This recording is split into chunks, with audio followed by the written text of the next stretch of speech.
ये खबर प्रदेश के उन 17 लाख किसानों के लिए है जो खेती के जरिए अपनी गुजर बसर करते हैं, जिनकी आय दुगनी करने के लिए सरकार लगातार कदम उठा रही है। अब इन किसानों की फसल की लागत कम करने और कीमत अच्छी मिले, इसके लिए सरकार जल्द ही अध्यादेश लाने जा रही है।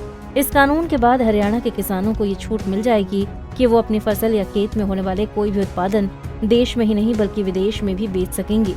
मतलब वो सीमा जल्द ही खत्म कर दी जाएगी जिसमें अपने मंडी क्षेत्र में ही फसल को बेचना होता था। ये कैसे होगा, ये खुद सीएम मनोहर लाल खट्टर से जान लेते हैं। अब चूंकि किसान की आय डबल करनी है तो कुछ व्यवस्थाएं बदलनी पड़ेंगी। उन व्यवस्थाओं को बदलने में जैसे अभी 2 जो नए ऑर्डिनेंस आ रहे हैं, उसमें एक ऑर्डिनेंस है कि जो मूल्य आश्वासन और किसी सेवाओं के करारों के लिए किसानों का सशक्तिकरण और संरक्षण अध्यादेश 2020, इसको जो मॉडल कॉन्ट्रैक्ट फार्मिंग एक्ट था उसी के अनुसार एक, क्योंकि पहले वो एक्ट मॉडल जो भेजा गया था प्रदेशों को भेजा गया था कि प्रदेश इसको अपने हिसाब से एक्ट को लागू करें, लेकिन प्रदेशों में हमको पता है कि एक किसान राजनीति चलती है और उस किसान राजनीति में उसका लाभ होना है कि नुकसान होना है। कुछ ऐसे संगठन बने हुए हैं जो उनका विरोध वहाँ पर करना शुरू करते हैं। किसान राजनीति अपने देश में अलग अलग प्रदेशों में अलग अलग टाइप से उसकी व्याख्या की जा सकती है, लेकिन सारे देश में एक जैसी व्यवस्था जब तक नहीं बनेगी तब तक उसका होना संभव नहीं है। कुछ प्रदेशों ने अपनी ओर से कंसेंट भेजी कि हाँ इसको लागू कर देते हैं, कुछ प्रदेशों ने कहा कि नहीं हमारे यहाँ कठिनाई आएगी, किसी ने कहा आज लागू करेंगे, किसी ने कहा 6 महीने बाद लागू करेंगे, किसी ने कहा 2 साल बाद लागू करेंगे। ऐसी कमिटमेंट्स आई। तब केंद्र ने विचार किया कि नहीं, ये जो विषय है क्योंकि कंकरेंट लिस्ट में है, इस पर केंद्र भी कानून बना सकता है। तो केंद्र ने उस अध्यादेश को ला करके सारे देश भर में एक जैसे एक ही समय पर सारी चीज़ें लागू होंगी, तब इसका लाभ हो जाएगा। तो इस ऑर्डिनेंस के माध्यम से किसान को एक पारदर्शी तरीके से अपनी खेती करना, खेती की लागत और खेती में वो उत्पाद किस प्रकार से वो बिकेगा, उसका खरीदार, वो खरीदार की कीमत और लाभकारी मूल्य वो क्या देगा।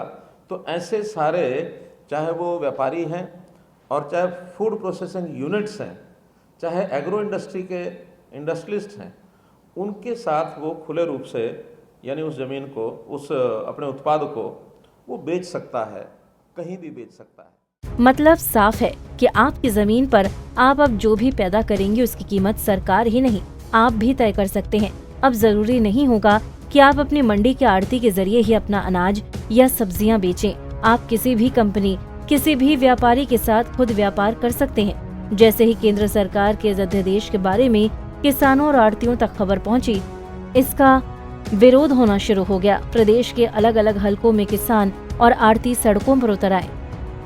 सरकार ने 3 अध्यादेश पास किए हैं जिससे पूरे देश का किसान, आड़ती और मजदूर सब बेरोजगार हो जाएंगे और देश की जनता को महंगे भाव में खाना पड़ेगा। ये पूंजीपति लोग कभी भी ब्लैक कर सकते हैं, तो क्योंकि इनको स्टॉक सीमा हटा दी है, अनाज से, दालों से, खाद्य तेल से, अंबानी और अडानी जैसे कभी भी ब्लैक कर सकते हैं देश को। तो उसके लिए आज प्रदर्शन है और पूरे हरियाणा और पंजाब में है। और खुशी की बात यह है कि राजस्थान भी अपने आप खुद हमारे साथ जुड़ गया। बहुत सी जगह पर राजस्थान में आज प्रदर्शन हो रहे हैं और कई जगह पर उत्तर प्रदेश में भी हो रहे हैं। तो लोग खुद ब खुद इस आंदोलन में जुड़ गए। सरकार को समझ लेना चाहिए कि जल्दी अध्यादेश वापस ले, बिजली की कीमतें घटाए और उसके साथ ही हमारी मांग है कि जो मेरी फसल मेरा ब्यौरा जो उन्होंने बनाया है पोर्टल, उसको रद्द किया जाए, उसको बंद किया जाए और न्यूनतम समर्थन मूल्य पे 100% फसल की खरीद का कानून बनाया जाए। सीएम मनोहर लाल ने ये भी साफ किया है कि इस अध्यादेश के बाद भी एमएसपी पर मंडियों में फसलें खरीदी जाती रहेंगी और किसान हो या फिर व्यापारी, कोई भी एमएसपी से कम दाम पर फसल नहीं ले सकेगा। मतलब साफ है कि अगर आपको लगता है कि एमएसपी से ऊपर कोई भी फसल का अच्छा भाव दे रहा है तो आप उसे तुरंत बेच सकते हैं। इससे किसी को भी नुकसान नहीं होगा। आड़ती खुद भी व्यापारी बनकर फसल खरीद सकते हैं। अभी तक उसके ऊपर क्या लागू था कि वो केवल मंडी जो निर्धारित है, जो उसका एरिया तय है, उस एरिया के अंदर ही आकर के बेचेगा।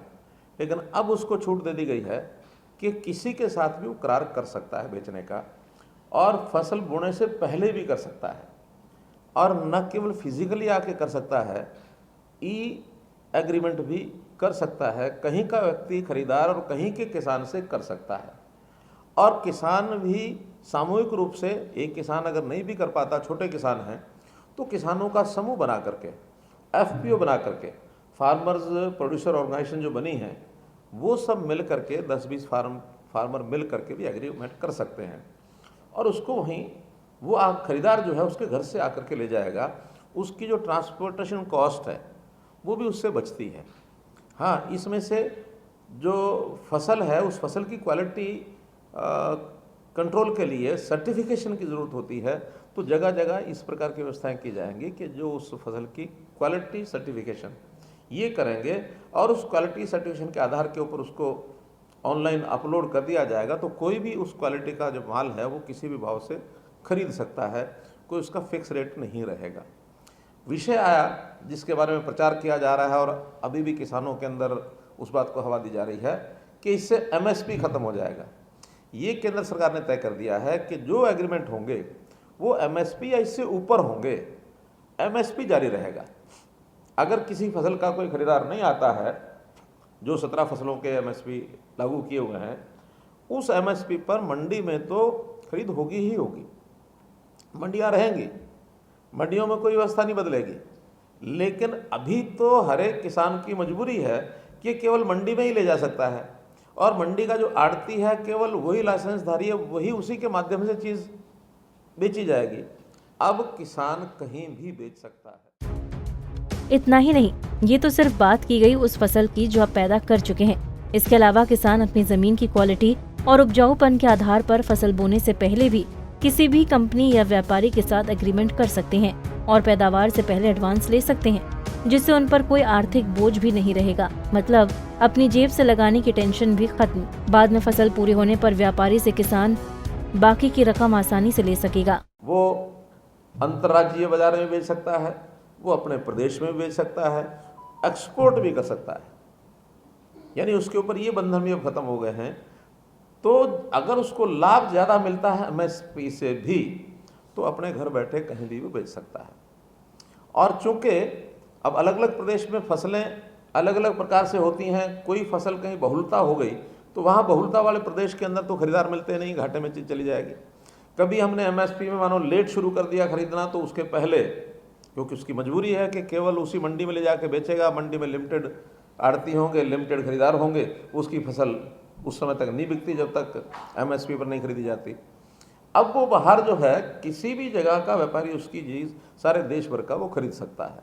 ई नैम मार्केटिंग जो व्यवस्था की है, सब मार्केट्स को, मंडियों को इसके साथ जोड़ा जा रहा है। मंडियां तो आपस में ई नैम के माध्यम से करेंगी, लेकिन उसके बाहर भी एग्रीमेंट अपने आप भी ऑनलाइन कोई किसी प्रकार से कर सकता है। इसके लिए सरकार ई नेम नाम से पोर्टल पर इंतजाम किए जा रहे हैं, जिसमें किसानों को विकल्प भी मिलेगा कि वो अपनी फसल ऑनलाइन भी एग्रीमेंट के जरिए बेच सके। यहाँ पर सभी ऐसी कंपनी और खरीदार मौजूद रहेंगे जो अलग अलग कंपनियों से जुड़े होंगे, जिन्हें किसी भी उत्पाद की भारी मात्रा में जरूरत होती है। इतना ही नहीं, इससे किसान को भाड़े का खर्च भी बचेगा, क्योंकि खरीदार खुद ही आपकी फसल आपके दरवाजे से लेकर जाएगा। बहरहाल अगर ये कानून लागू हो जाता है तो किसानों को भारी फायदा होने की उम्मीद है। इसके लिए सरकार कई और तरीकों से किसानों की मदद भी करेगी। चंडीगढ़ से चंद्रशेखर धरणी, पंजाब केसरी टीवी।